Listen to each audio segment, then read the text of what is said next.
مژدن 25 ساله از تاجیکستان دولت بولتایف شام 4 آگوست سال 2024 در دور نیمه نهایی مسابقات بوکس در وزن تا 92 کیلو در بازی‌های تابستانه المپی در پاریس از رقیبش لزیزبک مولوجانوف از ازبکستان شکست خورد و با نشان برنجی المپی اکتفا کرد. دولت بولتایف هنرنمایی ارزنده نشان داد و بر مولوجانوف برتری هم داشت، ولی یک اشتباه در دوره دوم که باعث به نکداون افتادن او شد تقدیر بازی را به فایده رقیبش حل کرد. این مدال الکی سهم تیم المپی تاجیکستان در پاریس بود. باید گفت تاجیکستان بار اول در تاریخش در بازی‌های المپی صاحب 3 مدال شد.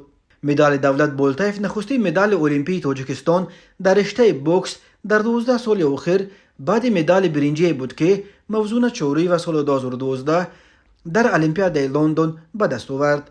لزیزبک مولوجانوف اکنون در فینال برای عنوان قهرمان المپی با الکساندر خیژنیاک از اوکراین در دور نیم فینال وارد رقابت می شود. دولت بولتایف 13 ینور سال 1999 در شهر دوشنبه به دنیا آمده است.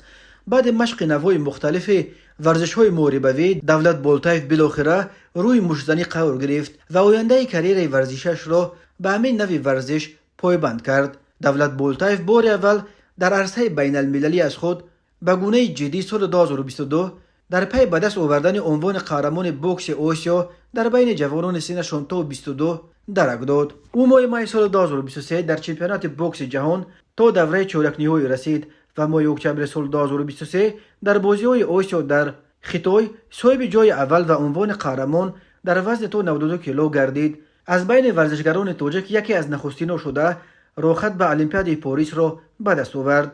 دولت بولتایف سال 2021 در میدان بوکس کسبی نیز هنرنمایی میکند و تا امروز 4 مرتبه وارد میدان بوکس کسبی شده همه 4 رقابتش را برده است و یگان بار شکست نخورده است.